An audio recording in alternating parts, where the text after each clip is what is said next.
Absolutely. The more drones, the better, I think. I don't know. Yeah. Okay. Well, we are set to go. We are set. We are first day of the new academic year. First day. It's and what a day for it. It is 100. It's going to be 110 degrees. I walk in this morning. At least. I mean, it could go above that. Yes. So a beautiful August day in Arizona. 110 degrees. Humidity's up. With like 35. I think I checked and the reason I checked is because I walked here and it was just like, it was so disgustingly hot and sweaty. Right. And I was like, because even for us here, we're accustomed to the heat, but when you add a little bit of humidity, yes, like, it's nothing like the humidity in other places. No, but at 110 degrees, you feel it. At over 110 degrees, you add in like a single degree of humidity, and you can tell. I feel like I know, just absolutely. So you've got brutal. all of these young students joining us. I feel sorry for those that have come out of state, having no idea what they're coming into. You see it all the time, and I saw it like earlier this week because, of course, people are around and they're getting settled, and you'll see people who you can just over the years, you learn to just spot these people who are not from here. Right. Because I saw this kid walking around and it was just like, I recognize him. Like, this kid came right out of the Midwest. Right. He had like long, dark pants on, a shirt, an overshirt, another thing, a backpack. And you could see this kid. And I just roll down the window. I'm like, drink water. Right. Like, oh my goodness. So, and I know they do a great job here of like really heavily emphasizing the hydration. They do. Because it is a beast. It's a thing. Yes. Yeah. And I do wonder, like, I think back to my undergraduate days, like, again, it was not this kind of heat, but still hot, sweaty. I was at Michigan State University, right? And in these old, buildings that had no air conditioning, these lecture halls that had wooden chairs. And so you would just like such nostalgia. Oh, the smell though, you walk in there in August, it's like, that's 100.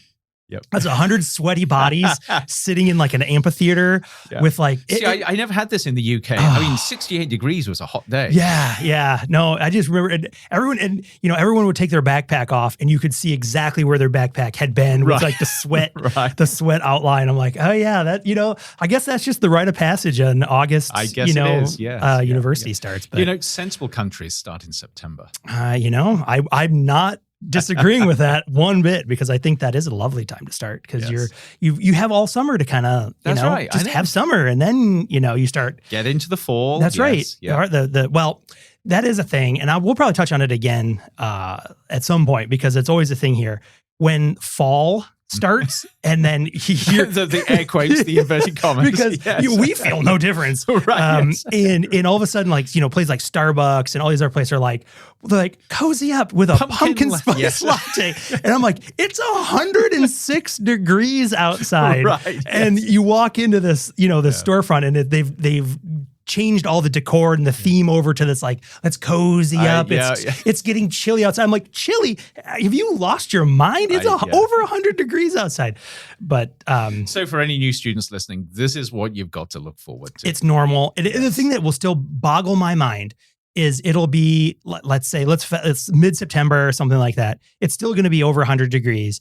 And there'll be a student wearing like a full, thick hooded sweatshirt. Yep. And I'm like, how are you just roasting? And like, I don't get that. It boggles the mind, I think, a little bit. But yeah, it's cool. I love the energy of the start of a semester. And it's like a switch. It All is of a sudden, just it goes boom. From sort of, we were talking about this the other day, how lovely the campus is when it's empty. But now it's just crazy and vibrant and exciting. Just absolutely just popped full of life and crazy.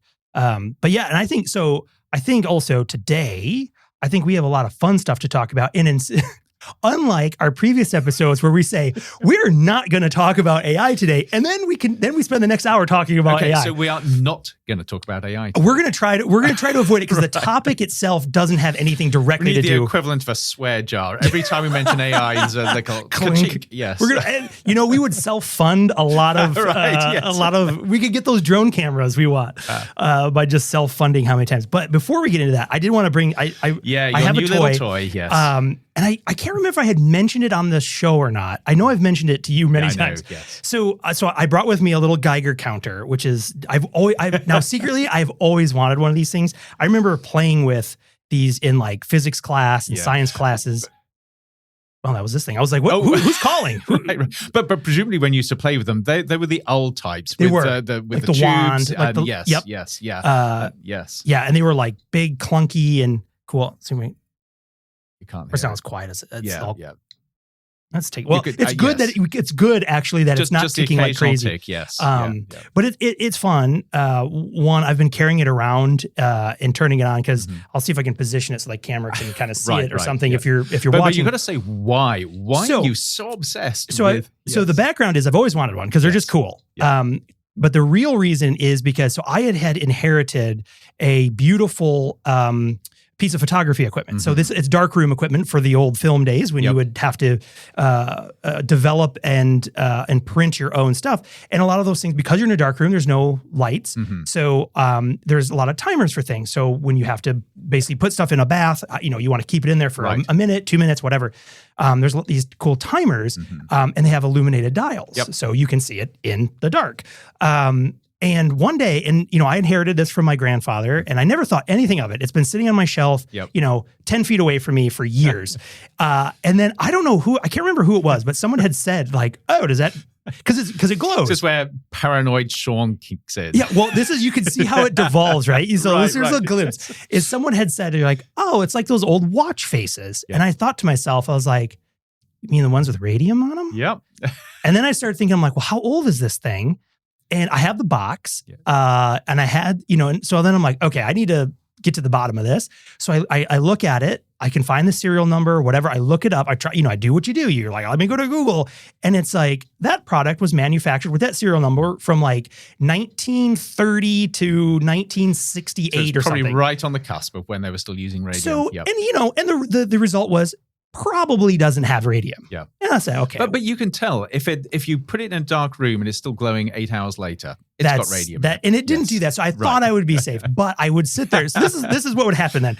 So for all this time in between is I'd forget all about it, work. Yeah. And I just kind of glance over and be like, I don't know for a fact it does not have radium. But now you have the Geiger counter, so presumably you checked it out. So I got the Geiger counter, and it is totally safe. Absolutely no change from the background. Because those clocks cool. So I've got to tell you, this shows how attitudes change. When I was a kid, I used to devour these sort of home science books. And I don't know whether you get them these days, but books of sort of experiments you can do at home. Yeah, okay. And I remember an experiment about building your own cloud chamber. One of the instructions was find an old watch, scrape some of the glowing paint off it. Don't lick it. And put it in the cloud chamber. Goodness. And you'll see all these radioactive particles zooming around. So yeah, this was not do not touch. It was, embrace this. Find that radium. Oh my goodness. And if anyone wants to just go down a rabbit hole of cautionary tales, do your own searching on what happened to the radium girls who did the painting and stuff. I mean, just horrific. You see the effects of why we have to be careful about radiation and things like that because of course these people were licking because they're using paintbrushes. And what do you do to try to get a fine point? You can put it in water, or people put it in their mouth.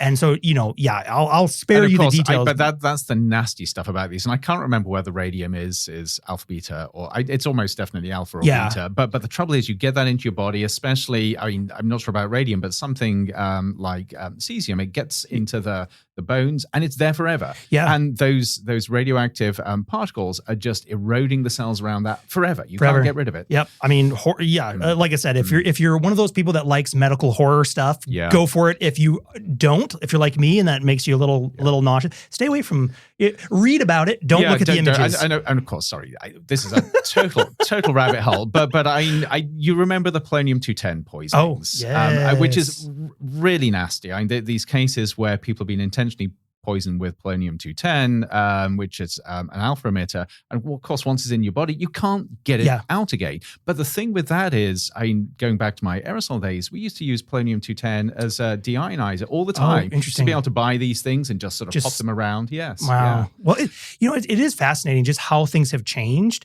because I remember my mom telling me stories about when she was a kid, they would just put mercury like right in, just, even when I was at school. Just play with mercury, and I guess technically Technically, it's as long as it doesn't have a vector to be absorbed. Yes. It's so like if you don't have an abrasion or a cut or something, I guess maybe it's probably okay.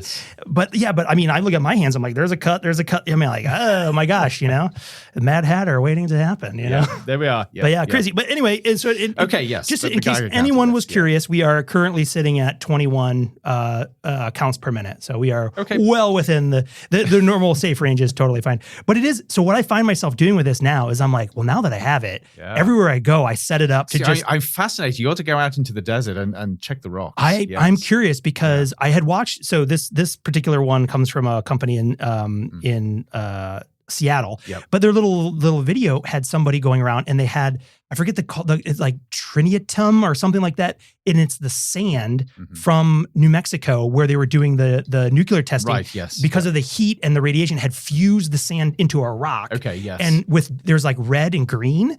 And I think the red one is the worst one. Okay, but that these chunks of sand, you put this thing on there and it just goes crazy.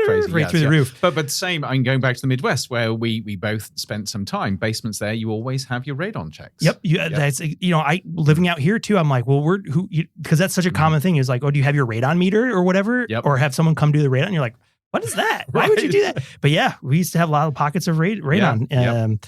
But yeah, so it's interesting. And I haven't, the good thing is I haven't found any surprises at home, work, or the places I normally go. But now I'm kind of on a mission because I'm also like, this is just playing into your paranoia, sure. Well, it's also just scientifically I find it so fascinating too. Where I'm like, have you had any thyroid treatments? You know what I mean? And you're like looking for like, are you radioactive? Like, are you beeping? It's going to be the next greeting. I forget about the handshake. It's going to be Geiger counter out. Like, hold still, please. I want to be around you? Yeah, like, okay, you're safe. No, okay, all right. Well, I'll turn this little guy off so it doesn't. I don't know if anyone can hear it beeping, but I'll turn it off so it doesn't. There we are. It's got a nice little jingle to it. Yes, But yeah, just a fun little science, a science instrument that, again, I've always wanted one of those bad boys. Which is nothing to do with the show, but exciting. Well, it probably is. We can probably find a tie-in here somewhere. Well, I think one tie-in, this will be a good segue, and I'll tease this up, and then we can pause and take a break and actually get into it, would be around the safety concern. Yes. So development, and I think this is we'll start broad and we'll narrow in here after I tease this up. Anytime we have new, on the cusp of new technologies, right? New innovations, new technologies, there's always, and the AI jar that I'll put in there is where we've been talking about AI. But today we're not talking about that. We'll be talking about something that's in the real world that we can climb into and use. But anytime we're at this cusp of new innovations and technologies, there's always this tension around, okay, so we can do this, we can make this, it's exciting, it's cool, but then what? How do we make sure? What are the potential downsides? What are the potential downsides? What is it safe? How do we do that? Who's going to pay for it? Lots of. And can we fix the downsides as we go along, or do we need to think ahead of time? That's right. That's a fantastic thing. And so I wrote something down. I'm going to read this. Okay. And this will leave us off there. If ride shares could hop over a gridlock, leave nearly no exhaust, and whisper past your window, would you take it? That's the teaser. So we'll leave that with you there. We'll take a break. We'll come right back and we'll talk about something incredibly cool called eVTOLs. Initializing waveform. Modulating signals for transmission. Exploring the possible, probable, and preferable futures. Welcome to Modem Futura.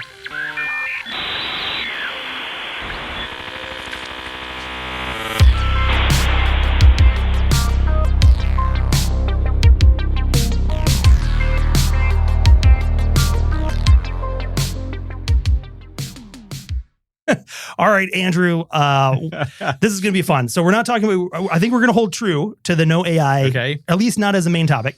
So welcome to Modem Futura, the show that explores the intersection of technology, society, and the possible, probable, and preferable futures, asking deep questions like what will it mean to be human in the future? I'm Sean Leahy, joined by my co-host extraordinaire, Andrew Maynard. And today we have an exciting topic that's not AI focused, I had used the word eVTOL, and I'm guessing nobody knows what that actually stands for. We know it's a made-up word, Sean. So I was trying to paint a picture, right before I tease this up, of essentially like a drone. Yes. Right. So an eVTOL, it's a weird acronym. So it's lowercase e. It kind of reminds me of back in the day where everything was e something. Yes. Like e-business, e-portfolio, email, obviously. But so it's lowercase e, capital VTOL, which stands for electronic vertical takeoff and landing aircraft. Right. So think in your mind, they can range in size from like a single seater, like pod thing to something that can hold, like a small Cessna type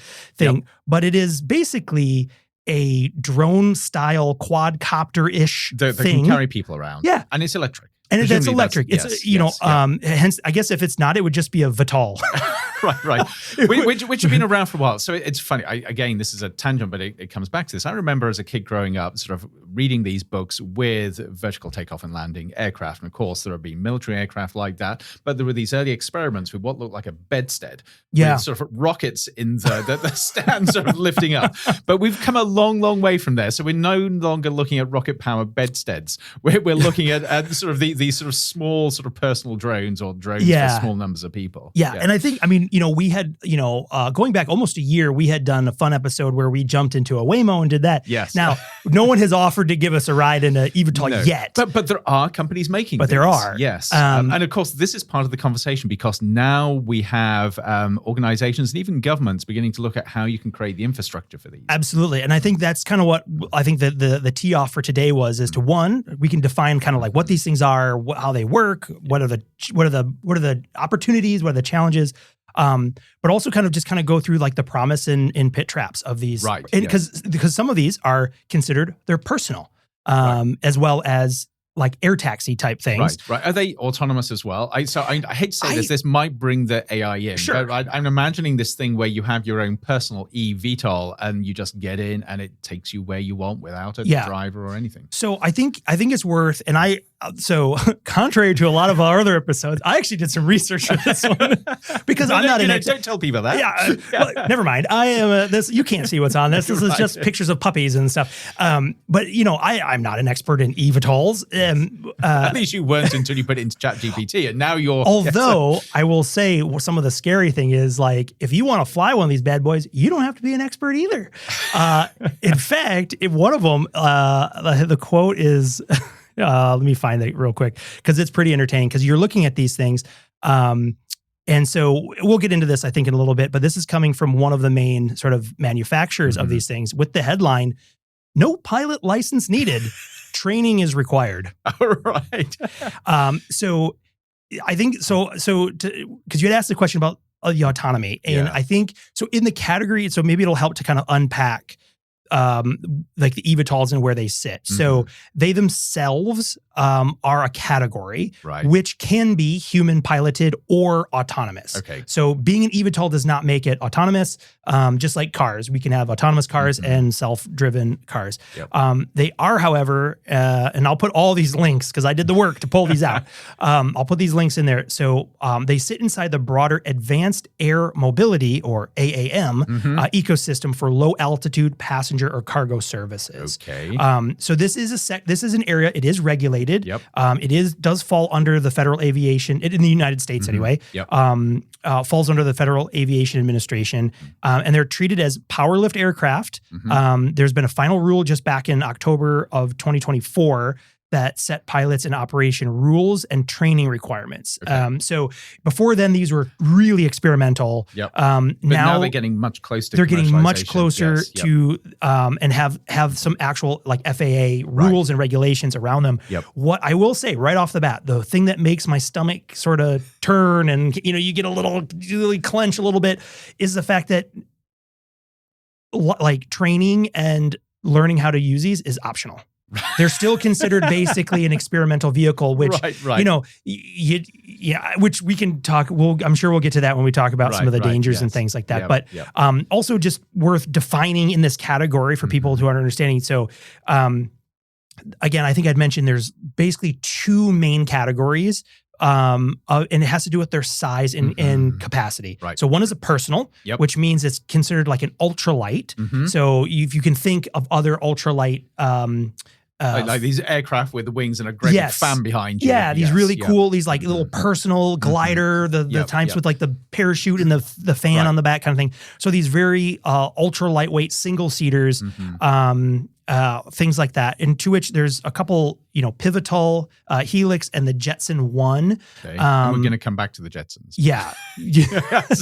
I thought about seeing if I would be able to get away with playing some of the theme song of that, but I don't think so. No. Whoever owns the property for that, it must be Disney by now. I'm not quite sure. I don't know. Who, but yeah. So there's the personal one, and then there are sort of like the larger cargo or air taxi versions that would seat multiple people. Now that could be 2 or 8 or something like that. It's kind of not, it's not clearly defined. So a range of them. And of course, I suspect that a lot of people are thinking about the personal ones, because that's when you get into this idea of personal airborne mobility, or sort of inverted commas, flying cars, as people tend to sort of dub these. Right. Yes. Yeah. And I will say that the larger ones that are that fall under some of the bigger places, those ones do require certification for the pilots if it's multiple. But if it's a solo one, I think you're on your own. But if you wanted and you had a bit of cash to burn, you can go out and buy yourself a solo eVTOL and start zooming around with minimal training. With just training, just training recommended. So could I in principle commute my 6+ miles from home to campus in one of these and land it in front of the building? In front might be a challenge, but I think that's part of the other piece here is like, some of the promise of this category is really, it's one, I think, as you mentioned, the flying car, which the flying car itself, I should, as a quick aside, that has been a long-standing futures trope for decades. But this is also something we've got to talk about, because it was that original idea, and everybody refers back to the Jetsons, that has stimulated so much of the thinking here. And I think that in itself raises so many questions and red flags, because somehow we went from something that was just a throwaway in a cartoon to something that people take seriously enough to build a whole business around. Yeah. And people, and for years, decades, people have tried different versions of and it's fun. You can Google these and you can find the prototypes that have, lasted a little while before they crashed, which is like, because someone was like, hey, we have a car, let's put wings on it and make it fly. But the question is always why? I know. I know. But anyway, we're going to get back to this, but yes, sort of carry on going through the sort of what these things are. And so, but yeah, they're incredibly interesting, and that there's been this desire for a long time for personal. There's always been this push, I think.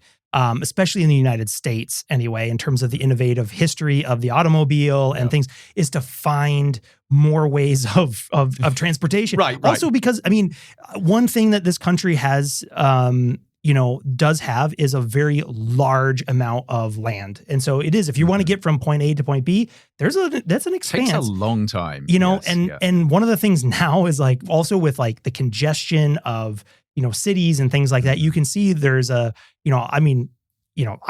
like, my commute's 12 miles and it takes an hour plus. And I'm like, or it could take 10 minutes, not even, to get from here to there.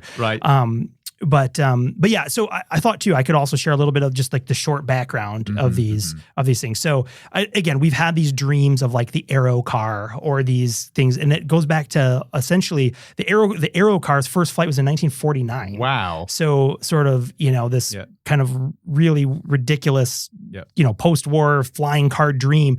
But that's why I kind of mentioned as this trope in futures, because it seems like every decade or every generation for sure, there is this push of like, we're closer than ever to the flying car. We'll finally be able to, and it's sort of like, to that question, the sort of slap to that was why? Why? Like that's a dead end. That's a dead end dream. It is foolish. Well, actually, no. I got to be really careful here, because we're going to find in 5 years' time this is a major thing. But to my mind, it's foolish. Because, first of all, as soon as you're elevating something, you're expending a massive amount of energy fighting against gravity. Gravity is no longer your friend. It's your enemy. Even if you're just hovering. And yes, there are ways of doing that more efficiently and less efficiently, but you're still doing that.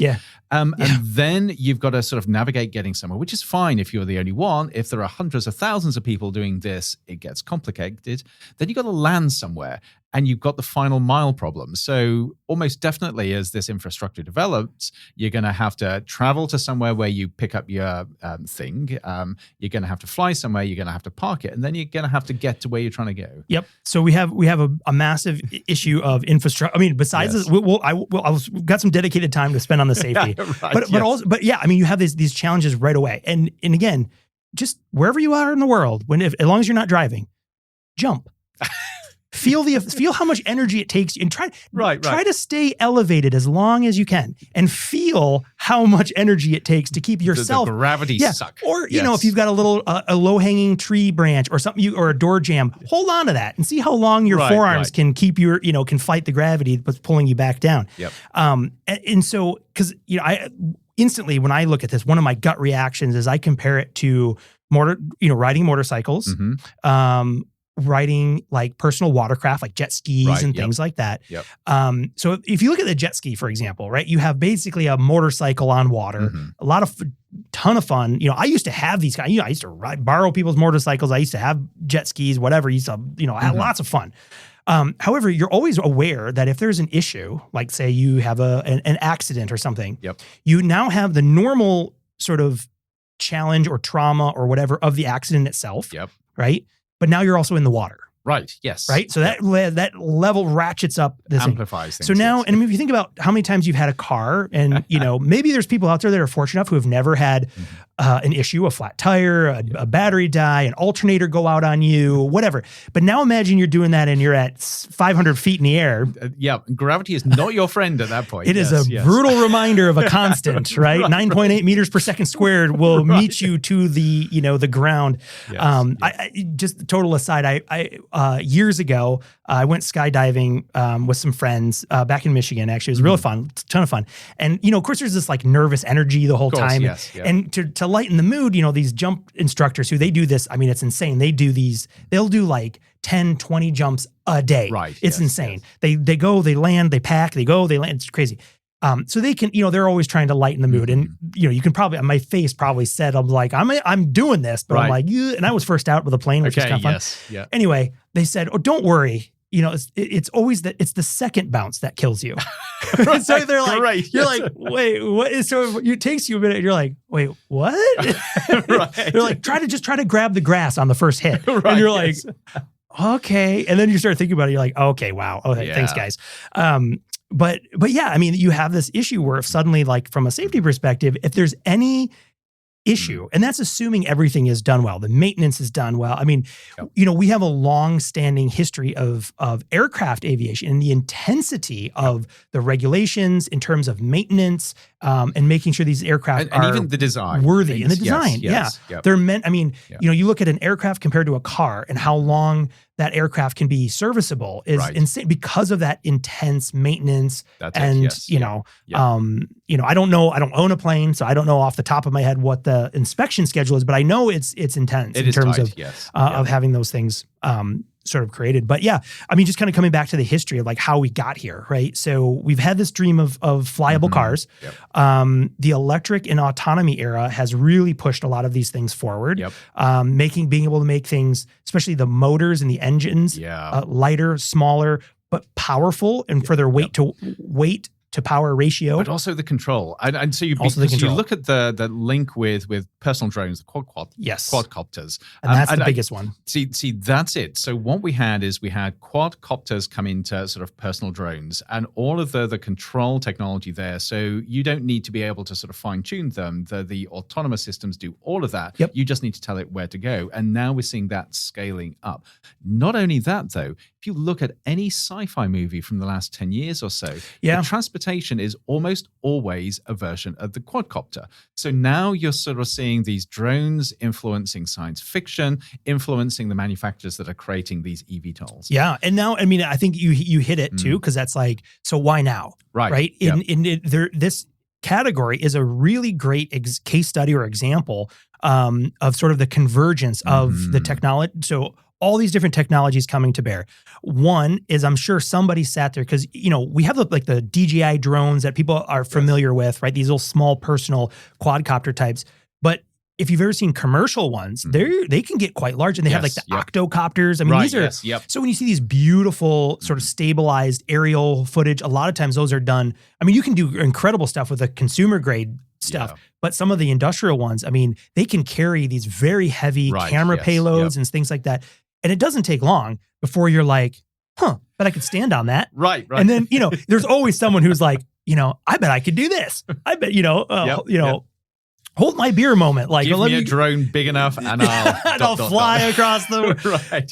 But yeah, and so I mean, I think you hit it right on the head, which is this idea of the technology that allows these drone quadcopters or octocopters, whatever they might be, to be able to stabilize and be able to, with all the advancement, and again, even thinking about the original iPhone and those gimmicky apps like Drink the Beer app, or where you would just tip it and it used the accelerometers. See, that's right. And you have this massive commercialization of very small scale but very sensitive accelerometers, incredibly precise, unbelievably precise. Yes. And so now, I mean, we from a consumer perspective, right? I should have brought it in here. I have one of these little gimbal things. You just tip it on, and it just does its thing, and it's relying on this network of gimbals and sensors to create incredibly smooth flow. Right.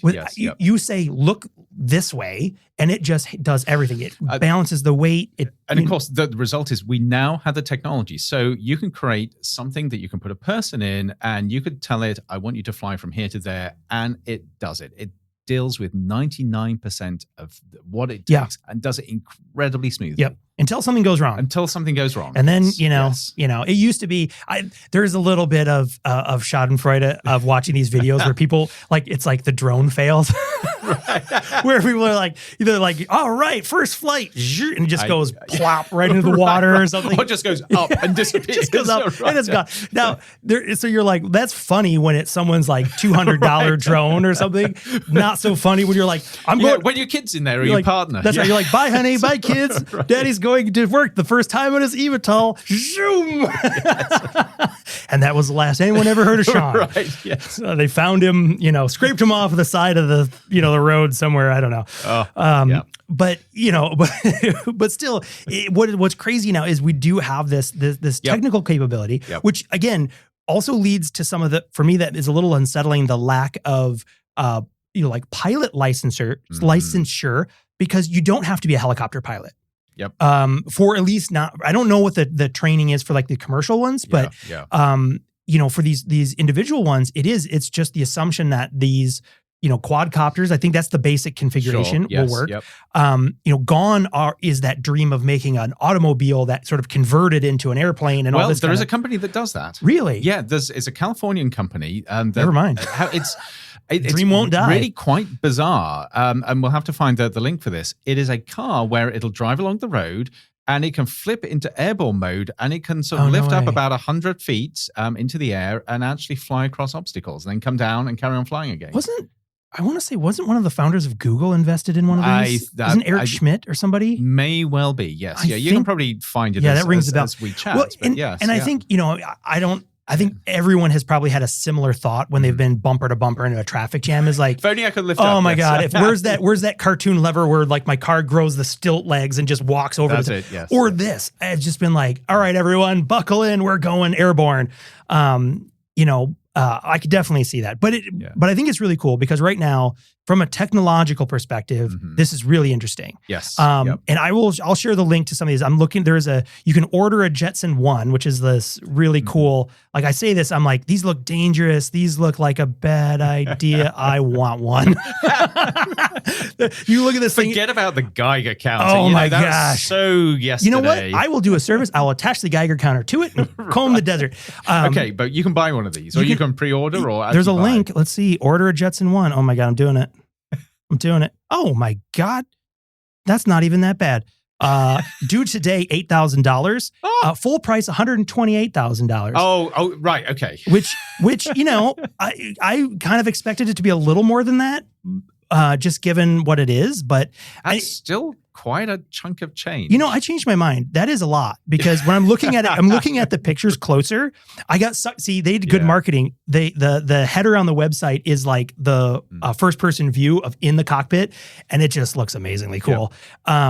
And then you see it from the outside and it's like, I mean, it's a chair. Yes. It's a chair. It's a chair in a chair with 4 rotors around it. They're not even contained rotors. They're basically just blades. Yeah. So if you're like, hey, all hands must stay inside the quadcopter because those are like food processor, 4 food processor blades. You've got the what's the name of those? What's the NutriBullet or the whatever what's the fancy blender? You got 4 of those bad boys. Right. Yeah. Within arm's reach. Effectively, the way this works very, very clearly is it just gets rid of the competition. You want to get from A to B, it just slices through. It's Mad Max road rules, baby.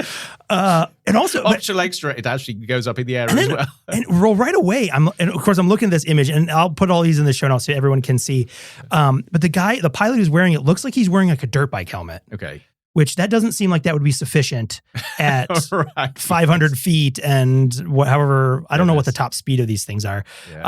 But like I saw 8,000. I was like, oh, that's not bad. And then the 100,000. And then another 100. But despite that crazy sticker price, I can believe, and I'm really cynical about these, but I can see where people can use them. And you think about the desert we got here, and people go off-roading in the desert. Yep. Imagine off-roading in one of these eVTOLs. It would be. I mean, that's the video they show. It is in some wide open desert space, and I mean that was my first gut reaction when I saw that. Was like, okay, you got me. Yep. Like that looks just as a recreational vehicle. This looks so fun. Yeah. There's so many other challenges. So immediately I was thinking, think about all of those inaccessible mesas around where we are. You just go right on top. Apart from the fact that you're sort of in lands where actually they're not free for all. There are peoples, communities that actually have sort of rights around those lands. So now you've got the danger of people thinking they can just sort of go places and do stuff, which maybe isn't appropriate. Yeah. So I mean, it brings up some issues too, right? Yeah. So like, while yes, we've got benefits and we can list, I'll just rattle off the ones we have. We have time saving. You can get somewhere fast. Right. Noise versus helicopter. And I don't even know if this is a benefit. Like I actually live pretty close to a heliport. If there's like a little small municipal airport and it happens to have a helicopter thing, they're annoying. Like they're quite noisy. Even at a distance, they're quite noisy. These eVTOLs in general, like the Joby eVTOL, for example, has been clocked. It's probably the quietest one, which is probably why it kind of comes up as the example, is clocked at 45 decibels at 500 meters, which is that's pretty low, actually. Pretty quiet. But that's also at 500 meters, so it's not close. I mean, but they're still loud. Yes. And if you've ever heard a drone, so again, I come back. So most people have seen drone footage. These beautiful. And when you watch those videos, the audio, and the audio has been heavily edited, where the drone noise is removed. Now, if you watch so you watch these things, this majestic, you're flying over a volcano in Hawaii, and it's like this serene music and the background and this nature sound. The reality is, there's a super annoying high-pitched whine. And that's the same with these eVTOLs, is they have, because they're using these very high, sort of like RPM style dual electric motors, they are incredibly noisy. In that sense, they make an annoying buzzing, whirling sound. So way louder than you might want it to be, but still not as loud as like an airplane or a helicopter. Sure, yes. Emissions obviously is a big thing. They're all electric, so there's literally no emissions coming from them. And also this newfound freedom. You can go where you want to go. Along with battery anxiety, I have to say. My gosh. I'm going back to previous episodes. Yes. Yeah, right. If you thought if Sean had battery anxiety around an EV, could you imagine being like 500 feet in the air and you're like sort of 11 miles out of the 12. Am I going to make it? You just see that little and it's funny, and I don't even know what the pictures they show. It looks like the person is just using their iPhone as like their instrument cluster, right? So then you're like, well, what happens if your iPhone falls off? What happens? Suddenly.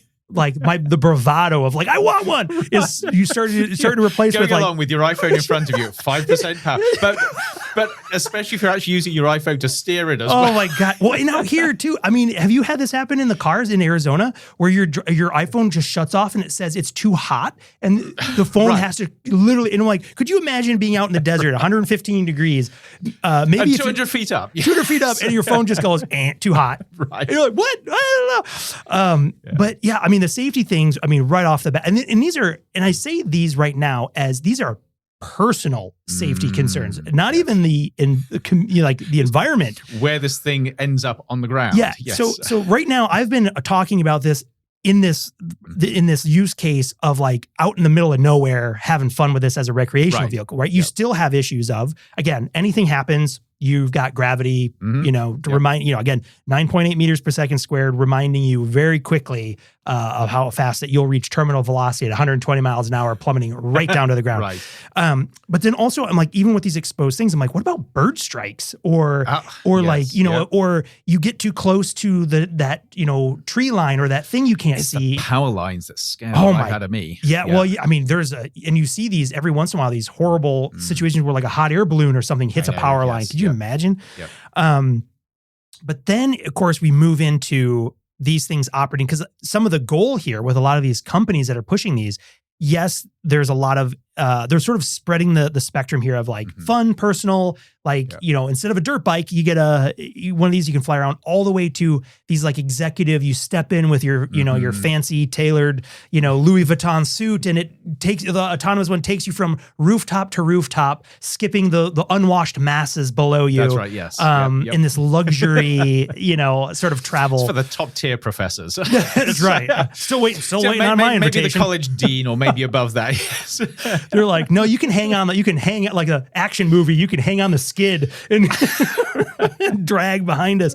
But yeah, so it's like, I mean, major constraints. I mean, obviously certification and safety, top of the bill, right? I mean, because the scary thing, which is when you think about this thought experiment of that goes back even before we had viable prototypes and things like that, wouldn't it be great if we could all fly to where we needed to go? And even if you could say the vehicle itself would have an unrealistic measure of reliability and safety. Yep. Still have people.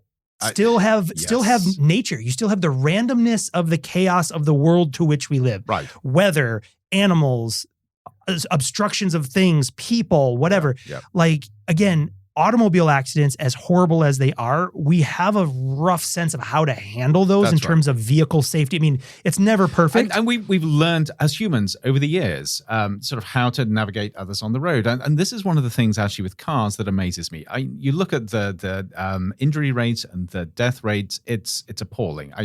Heading towards 40,000 deaths a year in the US.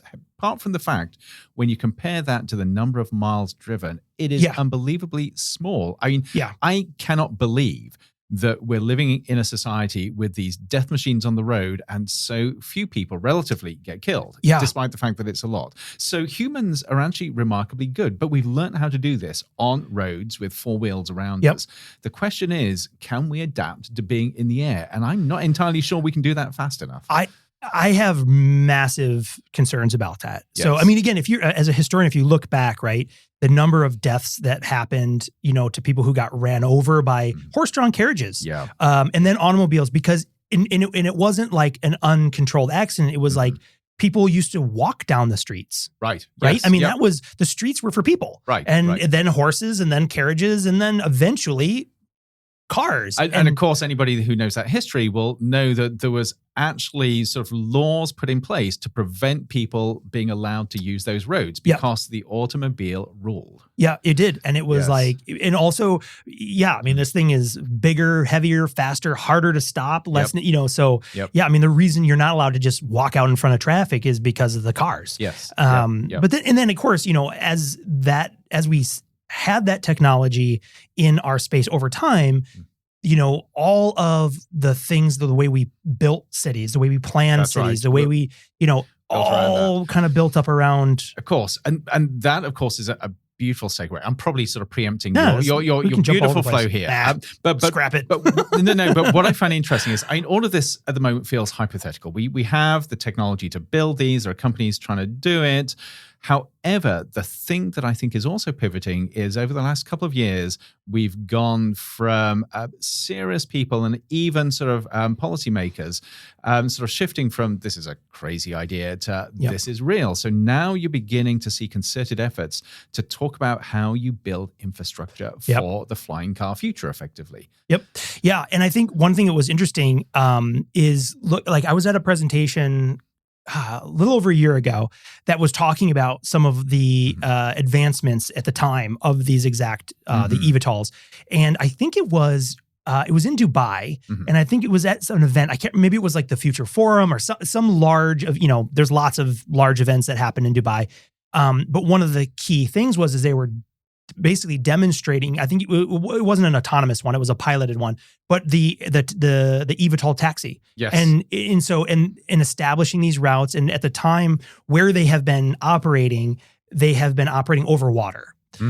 So mostly in these areas where they can take a path from like an airport-esque location to a city, kind of helipad, kind of location, or especially if an infrastructure already has helipads. Right. So if you go to Dubai, for example, if you see these beautiful aerial shots of, Dubai, there's helipads on almost every building, So they have an infrastructure for that already. Yep. But again, right now they're taking the pathway of going kind of out of the way over the water and then coming back in again. Yeah. For that exact reason of like, hey, if it goes down, it goes down in the water and then won't crash on top of, because this is where I think we have a problem But I mean, now I will say there's a problem, and that's in the short term. I'm going to say there's a problem here for the next 20 years. Thinking beyond that, kind of bringing back this idea, I've mentioned it several times now, but going back to the World Economic Forum, the top 10 emerging technologies to watch, because in there, the recognition of the connected sensor location. Yep. So now you have autonomous vehicles, you have buildings that are, in a sense, a part of this network of networks. Yep. Then at that point, perhaps if the safety and reliability is high enough, you could enter in another layer of these aerial aircraft. My biggest concern in the short term is exactly that. What I fear is this kind of like the stepping out in front of the horse-drawn carriage, but with an aerial craft that's going to come and and if you've ever taken a physics course and you want to learn about momentum and, the power, the quick transfer of potential to kinetic energy, right? I mean, these things, if they were to crash or to cause an incident, I mean, we know this. It's going to be horrible. You look at light aircraft crashes, and they're not nice. No, especially if they're in a built-up area. Yeah, very few survivors typically when you hear about these in the new, just terrible. And yet these are serious conversations about how you build the infrastructure. And this, I really struggle to get my head around this idea that we've gone from a cartoon in the 50s or 60s with flying cars to that meme being lodged in somebody's head to such an extent that they are trying to build these futures. And we're sitting here in Arizona. And so this is, I believe, a bill that is in front of the local legislature for investing. How much is it? It's a couple of $1 million in beginning to come up with a strategic plan for building an infrastructure for these vehicles. Yep. And that raises a lot of issues because also I think there's been some of the I will say some like in Europe, for example, some of the initial enthusiasm was sort of recognized as being sort of tapped out because of just major concerns. Safety, noise, and fairness is the other one. Of course, right? So when you look at something that would take traditionally large amounts of public infrastructure to support it, who gets to use it? That's exactly it. So we're going to... The person who can buy the $100,000, probably about $500,000 if you want the executive version. Right. If you want the one with cup holders, right? You got to pay a little, you got to pay a little extra for that. I mean, the dirt bike version is $128,000. So I can only imagine, these are probably, I mean, I'm sure in the end, you're looking at university president now, not just college dean. I mean, if I had any hair, that would be because, that's an open cockpit, But we're not looking at a future where our 200,000 students all come in their little personal flying vehicles. At least not in the foreseeable future, right? Maybe, in centuries from now, maybe, hey, maybe we will have those cool hover cars like in Blade Runner or something, But of course, if you have to live in that future. Okay, another tangent, but I've gotta bring this up because this is really important. Again, it goes back to sci-fi. We see all of these movies with flying vehicles. Blade Runner, great example. Fifth Element, another wonderful example. Yep. Where these are in place.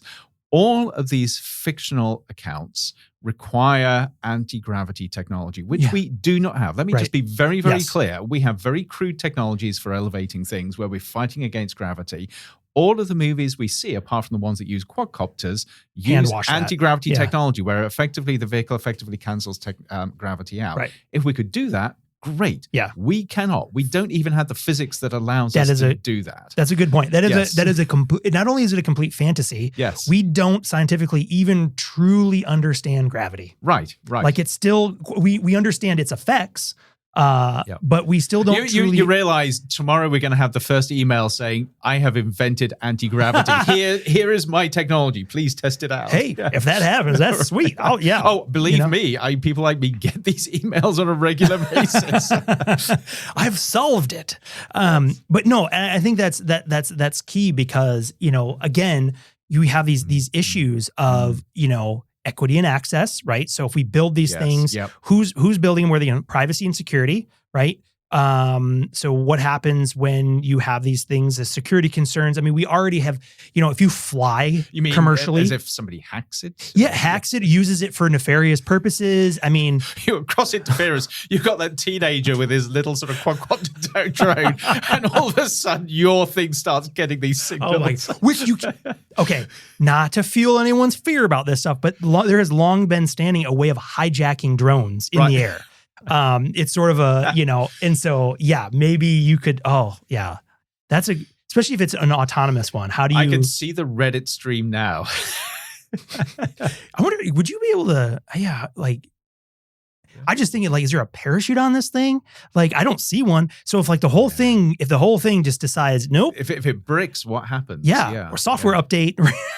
Well, but actually, does it have a parachute on the back? You can imagine this is going to be a huge field for innovation because immediately you can see either the parachute, which I would worry because it's going to be a little bit like base jumping. Well, if you're 500 feet, you don't have enough time for that thing to even deploy. But the airbag idea is the one that I love. So you imagine this whole thing sort of surrounded with rapid deployment airbags. So as it hits the ground, effectively these deploy. So it ends up becoming a bouncing ball. Isn't that how we land the rovers on Mars? With those big rolling airbags? There we are, or at least some of them. Yes, and of course, but that's also with one quarter of the gravity or something that I know. Yes, I don't know. I don't know what the gravity difference is, but it's less. That's when the bounce really becomes important. It is that. Yes, just remember, folks, it's the second bounce that kills you.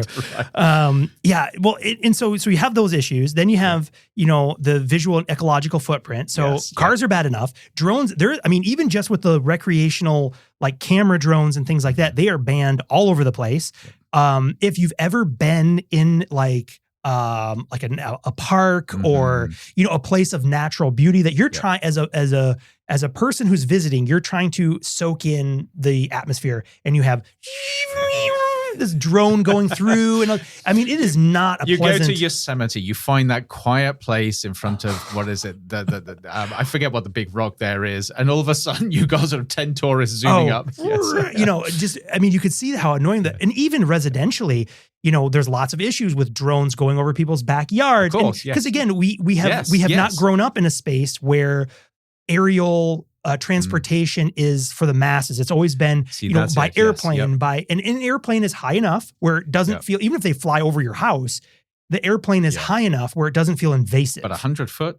100 foot and can be stationary. Yes. Right? Yes. So that you could come park this thing. Goodness me. Yes. Right. So that levels up this whole new level of privacy. Yep. Not only the safety of drivers on the road who now have to think about the third dimension up above them. So now you think about that. So think about infrastructure in an urban area. So you're going to be a little bit leery about aircraft following roads because if there is a crash, that could be really dangerous. You're going to not want them going over residential areas below several hundred feet. Yeah. So that is going to limit hugely where you can actually take these things. Crazy. And then my thing too is like, I've often, when you're driving and you're like a long span of like just open fields or whatever, I've always thought like, man, it wouldn't be awesome to have like a personal jet and just like, wow. Right. But then you think of like, okay, that would be awesome until you need to bring it down if it was in an area. So for example, like here in Arizona, it's a weird mix in Phoenix of power lines that are above ground and those that are buried. Yes. A lot of places, especially with frost, or if they're older, the power lines are above ground, right? And they're really an eyesore. They're really ugly. But also, those are like just incredible obstacles and trips, right? That would be completely fatal if you were to make contact with them.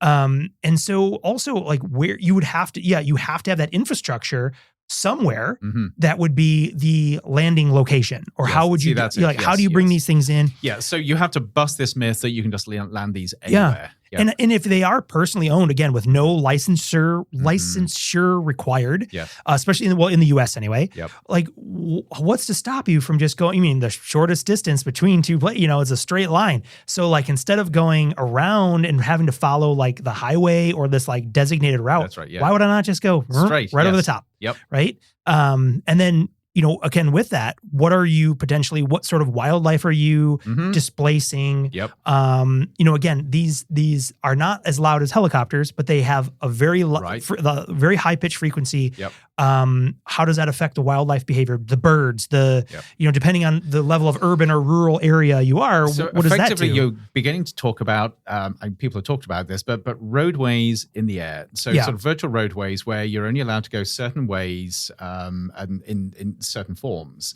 And of course, as soon as you start talking about that, this fantasy of just being able to get from A to B fast and without any congestion goes completely away because you're restricted to certain ways that you can go. And if there are hundreds of other people trying to do that, you get caught in the airborne traffic jam. Now you have an airborne jam where you're like, oh man, like can you imagine, like again, the stress of being in a traffic jam.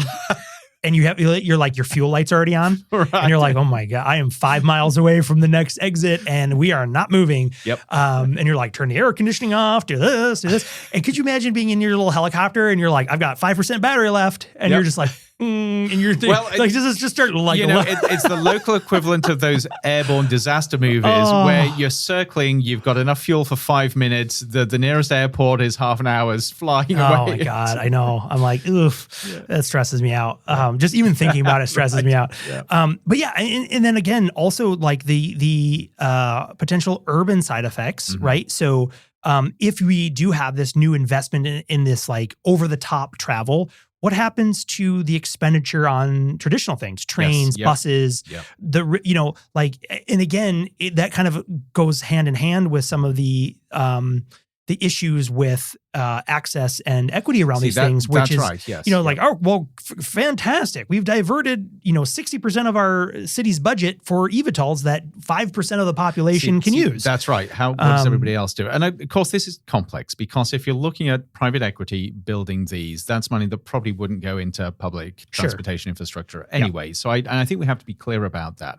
But when public entities start investing in that infrastructure, you've got to ask whether that's the best use of money. And that, to me, comes down to the question of why do we go from A to B? How do you build societies and structures and infrastructure that allows people to do that in the best possible way, or even actually reduces the need for that? So, for instance, if you're building cities or towns or communities which are either walkable or cyclable, that seems to be far more preferable than building something over hundreds of square miles and then saying we've got to have these really crazy, sophisticated, expensive technologies to get you from A to B. Yeah. And I think if we step back and think bigger from like let's give ourselves the flexibility and the freedom to redesign entire cities, right? Or new ones that would come up is exactly with this technology, could you completely rethink the way we move people around, right? So, because again, for the last 100 years ish plus, it's all been around the automobile. So at least here in the United States, right, is it's so automobile centric that our cities are designed around. Which the thing that really sucks is when you look at the amount of land use and how much of it is paved over as parking lots. Right. Yes. That could be green spaces. That could be spaces for people. But the car rules. Exactly. Yep. And so if you could have a different way of transporting people safely, effectively, in a different way. Now that gets interesting. So I feel as if we've been a little cynical, but this does raise really interesting possibilities. So yes, that idea of building a whole infrastructure and a whole sort of city community around the idea that you use airborne transportation. Yeah. That gets exciting because you can imagine this combination of very human hubs where you get around via walking, via cycling, basically under your own power. And then if you have to travel from hub to hub, you do it in an airborne way. So actually the ground can be used in ways that we currently can't use it because of vehicles. Yeah. So now you could actually create something that was completely different and really exciting. But you'd have to do it from the ground up. Yeah, you'd have to do it from the ground up, or, over century. I don't know. Right. How long do these things take? Because and while it's not part of the eVTOL thing, I have a love for the dirigibles, and bringing back the airship, which is the only way we know of at the moment to get around the gravity problem. True, that's right. We just use science. There we are. Yes. No, I've got visions. Okay, so forget about the quadcopters. I now have these visions of the cities of the future where we are living in our own walkable communities. But if you want to go any further, you get into your dirigible, which is beautiful and luxurious. You spend sort of half an hour or an hour or so getting from A to B, very calm. You can work there, you can relax there. I like this vision of the future. It's like, because imagine this, right? So this is fun. This is a fun place to play in. Is imagine if you can solve by removing the car from like the interurban area, the entire the land that would be the city could basically be a park. Yes. With all the buildings and all the stuff. But you have dedicated, like some kind of electric light rail to move people on the ground from location to location. You have a massive opportunity to create just tremendous green space within this park, this living park, right? It's oxygenated, it's cooler, it's all these kind of things. And then above that, you have this other layer of transportation of, a dirigible, an airship type of a thing, or even the air taxi version of these kind of things that have these ways of moving around so that when you have to go a longer distance, you can do that. Yes. I mean, and again, we live out here in the valley, and the valley itself is just that. It's a pavement patch in the middle of the state. But we are surrounded. It's a few hills with concrete in between. With 70-mile radius of concrete. But just outside of that, the landscape here in Arizona is just gorgeous. To be able to take a airship from Phoenix to Tucson, even if it took longer, up to Flagstaff. Or up to Flagstaff, even if it took, so these are places that would take, an hour to 2 hours, 2.5 hours to drive. Which, of course, these drives go up through windy switchback mountains, in bad weather or low visibility. These are white knuckle drives. To be able to sit back, have Wi-Fi, look out the window, and this relaxing hum of the electric motor. This is the third mode of working from home. Working from your dirigible. And, top hats can come back. We could get all. It's when somebody sort of calls you up on Zoom and you say, I'm in Starbucks. You just don't mention that Starbucks is 1,000 foot up. Like, sorry, old bean, I'm on the dirigible. It would be so fun. But it shows that as soon as we start stretching our imagination, we don't have to lock into what we saw in a 50s or 60s cartoon. We can actually imagine different possibilities. Absolutely. And I think, that's what's exciting about this technology to me. I mean, there's the short term, that looks like a cool thing. But then right away, it's all the red flags of safety, danger, cost, expense, accessibility, all those things. Because there's a lot of those to handle. And I think right now, I think it would be, maybe it's a little strong to use the word inappropriate, but I think it would be inappropriate to be spending public money tax money on the development of this infrastructure at this moment, because this is a rich person's hobby. This is an executive level treat to be able to have these and there is no indication that there is going to be strong public benefit in this for the next decade or so. Exactly. Even if the technology matures and people start to use it, we're some way away from that. As an early signal of things, of thinking about other ways to move people in a way that removes the reliance on an automobile. Yes. I think that's a great step. Whether it ends up being this or something else, this is maybe the first step to get people to start thinking about this other sort of axis of transportation mode. And maybe that is the benefit, that it's a catalyst to the imagination, that it allows us to start thinking about alternative futures, as long as they're seen in a broad and integrated context, rather than just thinking very narrowly on the technology itself. That's it. Because, and I think, I'll try to wrap this up by pulling this. So I've been holding this because, right? So we often want to think about, again, what is the future we want to go in? Right. To me, when we were just talking about this like city that's a park, I'm like, that's where I want to live. Right. That would be amazingly beautiful. Yep. I struggle even here. There's not enough trees. There's not enough natural anything, right? It was, how wonderful would that be? But also thinking about where we don't want to end up, right? Which is, again, and I think you can quickly see some of the unintended, less desirable types of futures with this disparity. Because again, and I'll come back to the Jetsons. Have I shared, I don't know if I've mentioned it, have I ever shared the conspiracy theory around the Jetsons and the Flintstones?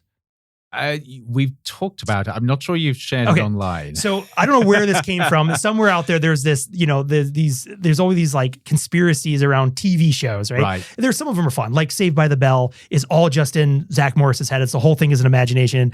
But the Jetsons and the Flintstones, the proposal around the thing was that is actually the same time. Right. So the Jetsons, because you never see the ground, right? And the Flintstones are, of course, this like caveman era stuff. Right. But the joke or the expression is that the Jetsons are just the upper echelon that have risen above the caveman experience and are living above the clouds in this high tech, high society, flying around their little cars. And it's a modern fable about social disparity. It's exactly it. And then you have the ground dwellers who are literally, propelling their car by foot power. Right. So then how do you interpret the fact that the Flintstones seem to have pretty happy lives? Well, that's something complicated. Yes. Good old George has to deal with his boss, who I forget his name now, the little guy, the short guy, always yelling at him and whatever. And good old Fred and Barney, man, they seem to be having a good time, having brontosaurus burgers and whatever. But I think, if we use that, coming back to the Jetsons, this idea is like when we think about these types of technologies, again, whether they be the eVTOLs themselves or the continual generations of them. Because what I don't want people to walk away is thinking, be like, oh, Sean's bagging on that as a tech. I think it's cool. And I think there's a lot of space here for continued development. What I don't think, and I just want to be very cautious of, is that we just go, oh, these are cool, let's integrate them right in and just, we'll develop more technology to solve the problems that throwing these gigantic fast spinning rotors into our soft switchy society will cause. But kind of with that mental vision of what we don't want is to create that, 1950s era cartoon, disparity between the Jetsons and the Flintstones. You've got the rich on top and everybody else just sort of living the life without the technology underneath. That's it. That's it. And how do we do this in a way that creates an opportunity and holistically for human flourishing, rather than... That has to be the question, not do we or don't we, but how do we do this in a way that actually elevates everybody, not just the few? That would be my hope and my, wish for all that, because I think that would be fantastic. Sounds like a good wish and a good place to end. I think that is. All right. Well, I've got some homework on this one because there's a lot of links. Right. But I'll put them all in there so people are curious about eVTOL, because, and I will put this out there too, this is not just an exclusively third-party private thing. NASA is involved. The Federal Aviation is involved, because it is recognized that this is a category in an era where there is going to be a lot of development, I think, over the next, short term to next 10, 15 years probably, because it is interesting. And there's lots of locations that we've talked. There's lots of places where you can see that having this type of transportation would be desirable and maybe could solve a lot of problems. Yep. But a lot to go. So I will stuff that full of all that. Andrew, thank you. What a fun conversation. And we did not talk about AI barely at all. We didn't. No. We actually did pretty well there. Yeah. But no, this was great, Sean. So a good departure from that. And thanks everyone for listening. And we'll see you on the next episode of Modem Futura. We'll see you then. Demodulating signal. Modem Futura is a production of the Future of Being Human initiative at Arizona State University. Be sure to subscribe on Apple Podcasts, Spotify, or wherever you listen to your favorite shows. To learn more about the Future of Being Human initiative and all of our other projects, please visit us on the web at futureofbeinghuman.asu.edu.